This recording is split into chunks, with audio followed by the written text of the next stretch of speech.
தமிழ் நண்பர்கள் அனைவருக்கும் வணக்கம். அக்னிச்சிறகு சேனல் சார்பாக இந்த வீடியோவுக்கு உங்களை அன்புடன் வரவேற்பது நான் உங்கள் கௌசி. கார்த்திக் ரேவதி சீரியலுடைய இன்றைக்கி எபிசோடுக்கான ரிவ்யூ என்ன அப்படின்றத பார்க்கலாம்.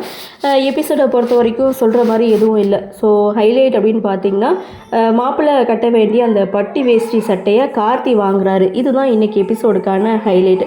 ஒரு பக்கம் மகேஷை ரூமில் போட்டு லாக் பண்ணிட்டாங்க. ஆனால் மகேஷ் இருக்கிற ரூமை மாயாவும் சந்திராவும் கண்டுபிடிச்சி லாக்கை உடைச்சி மகேஷை கூட்டிகிட்டு வரதுக்கு முன்னாடி இங்கே சாமுண்டீஸ்வரியும் ராஜராஜனும் கார்த்தியை கூப்பிட்டு தொன்ன மாப்பிள்ளை நீ தான் இந்த பட்டி வெஸ்ட் செட்டியை நீயே வாங்கிக்கோ அப்படின்னு சொல்லி அதை கார்த்திகிட்ட கொடுத்துட்றாங்க. இதுதான் இன்றைக்கி எபிசோடுக்கான ஹைலைட். இன்னொரு பக்கம் அப்படின்னு பார்க்கும்போது கச்சேரி வச்சுருக்காங்க. ஸோ அதில் சுவாதி பாடணும்னு ஆசைப்படுறாங்க. சுவாதியோடைய ஆசையை இங்கே ரேவதி கிட்ட சொல்லும்போது ரேவதியும் பார்த்திங்கன்னா சுவாதியை புரிஞ்சுக்கிட்டு அந்த விஷயத்தை தன்னுடைய அம்மா கிட்ட போய் சொல்கிறாங்க. இது மாதிரி சுவாதிக்கு பாடணும்னு ஆசை அப்படின்னு சொல்லும்போது ஃபஸ்ட்டு ஓகே இல்லை அப்படின்னு சொன்னாலும் சாமுண்டீஸ்வரி அதுக்கப்புறம் சம்மதம் சொல்கிறாங்க. சாமுண்டீஸ்வரியுடைய சம்மதத்தோடு சுவாதி இங்கே கச்சேரி பண்ணுறாங்க, அதாவது பாட்டு பாடுறாங்க.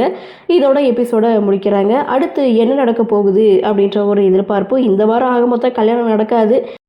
இருந்தாலும் நாளைய எபிசோடுக்கான ப்ரோமோ அப்படின்னு பார்க்கும்போது மகேஷை டான்ஸ் ஆட கூப்பிடுறாங்க. அந்த இடத்துல மயில் வாகனம் ஒரு பிளானை வந்து போடுறாங்க. அதாவது மகேஷ் போடக்கூடிய அந்த கோட் ஷூட்டில் இந்த செந்தட்டி அப்படின்னு சொல்லுவாங்கள்ல, அந்த இலையை பறிச்சுட்டு வந்து அந்த சட்டை ஃபுல்லாக வந்து தேய்ச்சி விட்றாங்க. ஸோ அதுக்கப்புறம் அந்த சட்டையை கொண்டு போய் மாப்பிள்ளைக்கிட்ட கொடுத்து போட சொல்கிறாங்க. ஃபஸ்ட்டு போட மாட்டேன்னு சொல்லும்போது சரி நான் அத்தைக்கிட்ட ஃபோன் பண்ணி சொல்லிடுறேன் அப்படின்னு சொல்லி மிரட்டும்போது சரி நான் போட்டுக்கிறேன் அப்படின்னு சொல்லி அந்த கோட்டை வந்து வாங்கி மகேஷ் வந்து போட்டுக்கிற போகிறாரு. இதோட இந்த ப்ரோமோவையும் முடிச்சிருக்காங்க. ஆக மொத்தம் எபிசோடு ப்ரோமோ பார்க்கும்போது ஹைலைட்டான விஷயம் எதுவும் கிடையாது. சரி பார்க்கலாம் அடுத்தடுத்து என்ன மாதிரியான சுவாரஸ்யத்தோடு கதைக்கள நகர்வை கொண்டு வராங்க அப்படின்றத நாமளும் பொறுத்திருந்து பார்க்கலாம்.